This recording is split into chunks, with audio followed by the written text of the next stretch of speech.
It's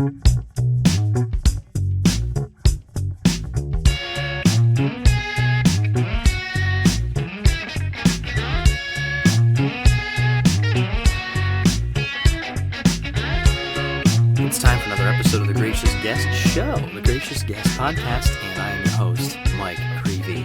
This is an opportunity for us just to press pause during our busy days, and I'll say why in a minute here, why these days are a little bit more busy than usual that I'm recording this, but at any rate, I'll get to that in a second. But I look at all sorts of things on this podcast, from movies to books to trends in the culture to whatever it might be. This show is all about wonder, reclaiming, not so much reclaiming wonder or pulling it down to ourselves, but quite the opposite, actually. How can we think about allowing the truly wonderful, the marvelous, and in the true sense of the term, to really draw us out of our, kind of humdrum, mundane day-to-day lives and draw us into the much greater reality going on all around us that oftentimes we just ignore or miss, or, sad to say, a lot of times tend to think doesn't even exist, So that's what this show is really all about. And today, I'm going to get into a book review here in a second that I've been wanting to do for a while, but before I do that, just getting back to the busyness thing, it's busy because it's Thanksgiving, and I'm recording this on the day after Good Friday, and so it's... What day is it? I gotta look at it. It's November 25th. I'm losing track. I'm recording this on November 25th, 2017, and we have just, gone through Thanksgiving Day and the build-up to that, and then,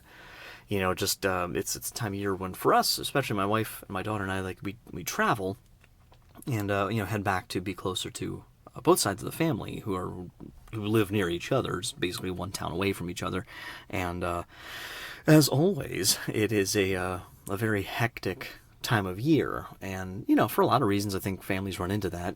It's a time of year that traditionally a lot of people travel. I think it's still the number one kind of travel weekend of the year. So a lot of people traveling, a lot of people on the road, a lot of family reunions going on with people. We tend to try to pack a lot into a relatively small amount of time, and it's funny because every year, we find ourselves scratching our heads sometimes, why did we think it would be relaxing? And that's not to be critical or anything. It's just kind of the way it is, right? I mean, it's just busy, and everybody's trying to do a million things and, see everybody and get as much packed in as he can. So that's kind of been what's going on. And I think, sometimes it's good to maybe do whatever we can to press pause. And I was trying to do this coming into Thanksgiving. I don't know how well I've done with it, but to really try to focus on the Thanksgiving aspect of it and not just get kind of lost in the sea of the frenzy, that can sometimes happen.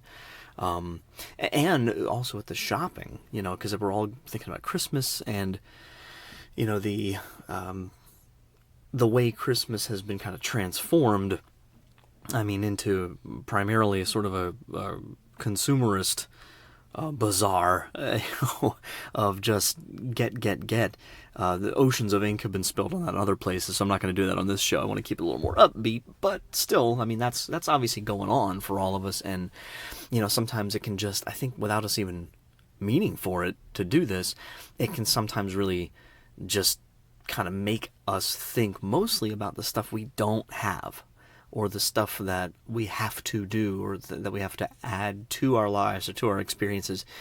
I have to get this done, I have to get that done, I have to see this person, I have to do this thing, I have to, put this project on the front burner right now, or it's very difficult when we're doing that to just sort of look at what we do have and what is there around us all the time and be truly thankful and grateful for it. So, seeing as the point of this show, actually, and this whole sort of ministry is precisely that, interestingly enough, right? To try to be drawn into the mysterious, the beautiful, the wonderful, the marvelous, those kinds of things, and to be genuinely thankful for those experiences and for those gifts. I thought that was appropriate, really. Or it's something that I try to remind myself of this week. Hey, wait a minute. This is what in a lot of ways is something I'm profoundly like interested in and always try to focus on. So like, man, I gotta learn, my own lessons sometimes too. So anyways, if you're in that same boat, hopefully you had a happy and blessed Thanksgiving and were able to at least get some vestige of graciousness or gratefulness out of it, for at least one thing that was good for you. So anyways, I just wanted to mention that. And this book I wanted to talk about, and I think I was waiting for a long time because I just felt like I can't really do it justice, in talking about it to you. And I cannot recommend this book more highly. But the book is The Voyage to Alpha Centauri. Voyage to Alpha Centauri, which of course, as many of you know, Alpha Centauri is the closest star, and then the way that this focuses on this in the story, it's the closest star and sort of star system to our own galaxy, and that features prominently within the plot line, of course. But what this is, so it's a long book, okay? It's 587 pages. It's pretty thick, and it's from Ignatius Press. 2013 was the first edition of it. Came out in late 2013, and I had my eye on this book for a while because the author is Michael D. O'Brien. It's O''Brien, Michael D. O'Brien, and he is from Canada. And he's intriguing. I don't know when I first found out about him, but he's got a series of books. He's primarily a novelist, but he's also an artist, an iconographer. He's a Catholic artist from Canada who tends to focus a lot of his books not on like the dystopian future that you often get in like the Hunger Games or Maze Runner or the Divergent series or like a lot of those. There's it's like you can't throw a rock without hitting another dystopian future sort of book or movie right now. But his stories now every one of them it has a very very profoundly spiritual dimension to it. He of course is writing from a very devout kind of Catholic faith, but it's not necessarily always an overt aspect of his books. And it never feels forced. One of the first books I read by him was a book called Father Elijah, and that's a really good book too. I might do a review on that some other day. But it had some elements that the Left Behind series had, but none of the kind of campy. And I enjoyed those books when I read them, but I think they become a little much, and I have a lot of theological problems with those books too. But that's another day. But at any rate, this Father Elijah I felt was a much more believable kind of end times sort of novel, and very very just interesting, very well written, and a real kind of page turner, edge of your seat type thing.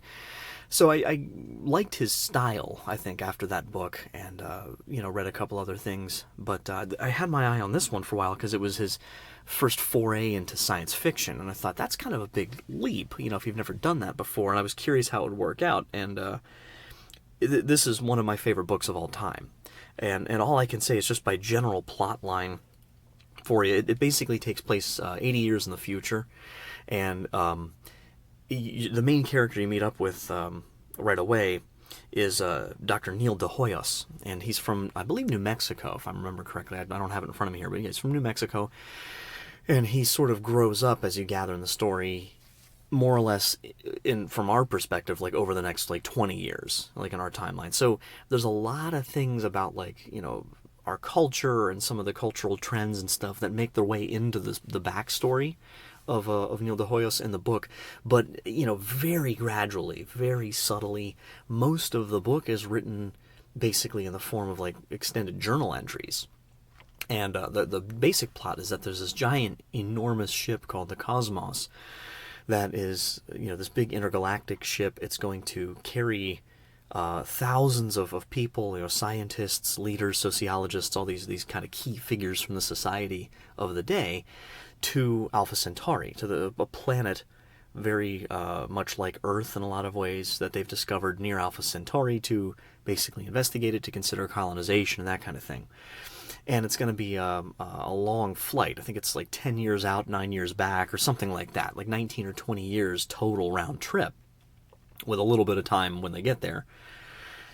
So he goes along because he is a Nobel Prize winning physicist whose research early in his life in physics led to the most directly led to the technology necessary to build this ship. So this ship represents kind of the crowning achievement of his contribution, kind of to society.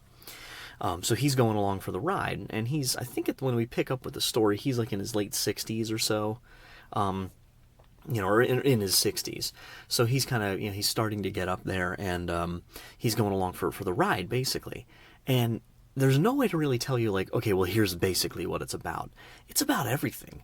I mean, it's about life, it's about love, it's about science, it's about faith, it's about, like, kind of a whodunit. There's intrigue, there's subterfuge, there's plotting and scheming and Big Brother type, stuff going on. There are condemnations of the society on Earth that has basically completely rejected any kind of genuinely dignified attitude towards the human person.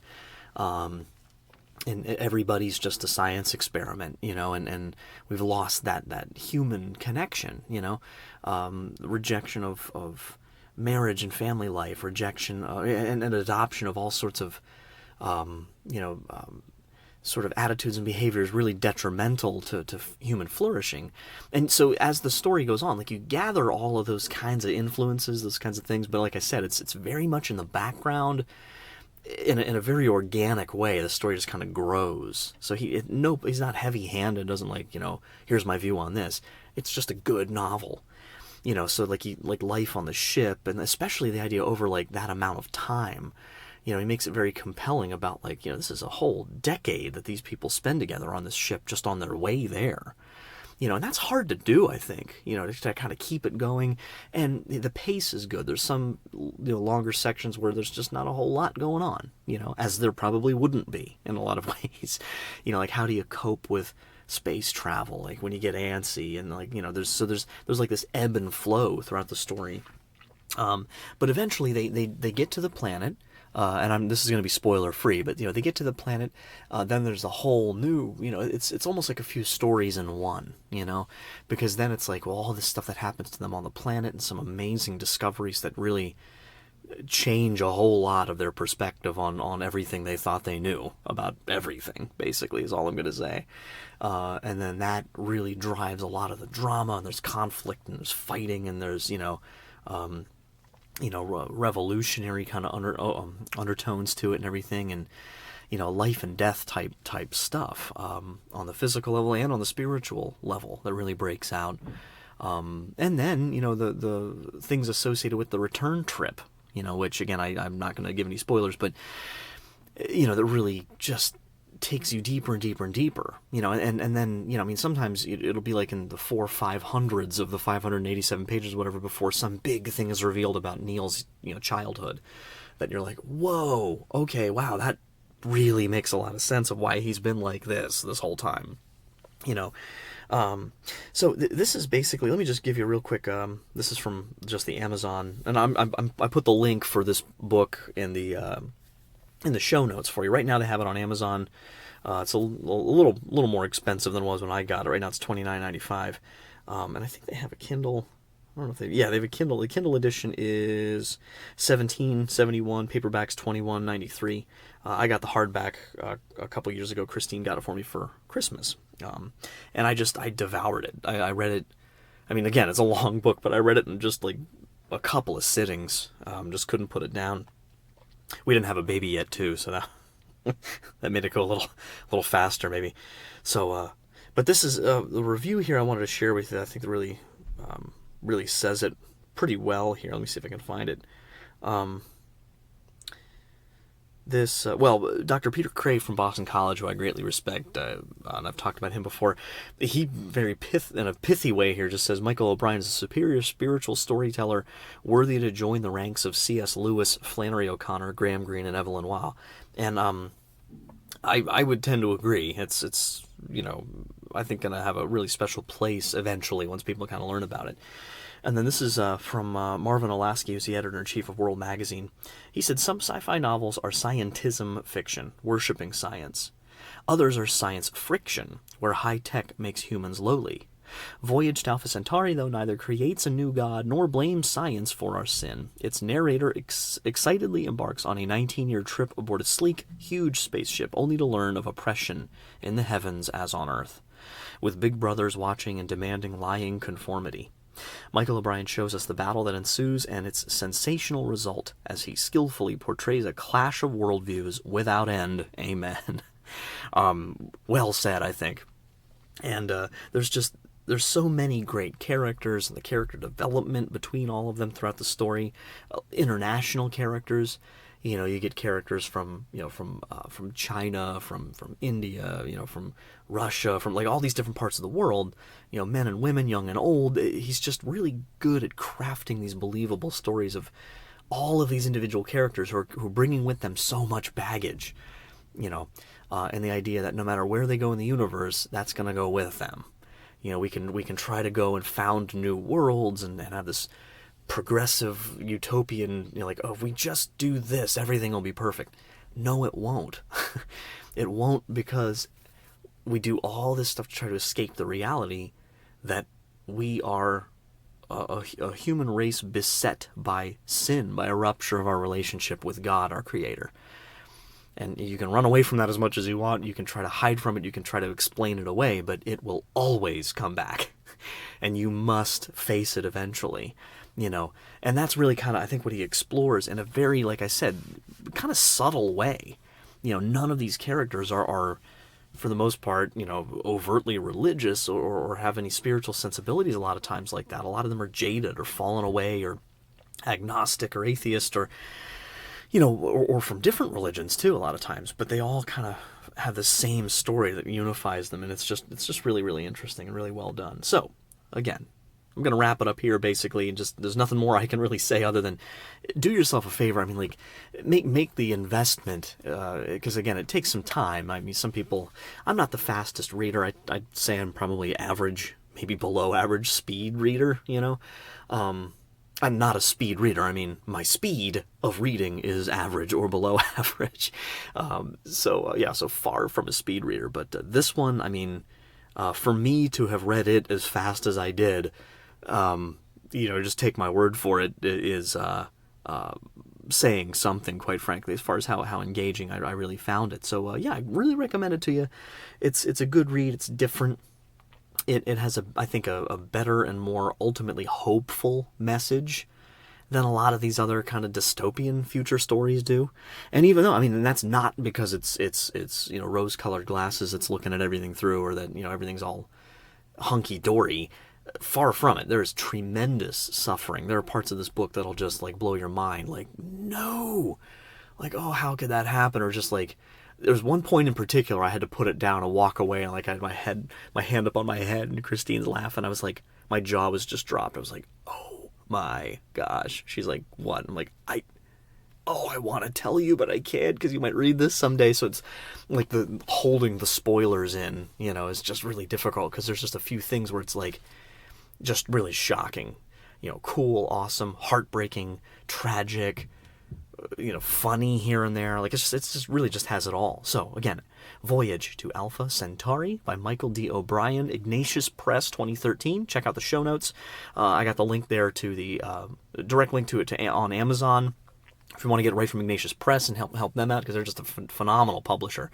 A lot of just great stuff from Ignatius Press. I think, I don't know, probably a third of my library at home is from them, basically. They've just got a lot of really awesome stuff. So, this is Mike Creevy on The Gracious Guest Show, coming to you, as always, on Podbean or iTunes, or however you found it, Pocket Casts. Thank you for checking out the show. Shoot me an email, shoot me a message to the website, thegraciousguest.org, Twitter, @gracious_guest, and until next time, don't forget to wonder. Take care.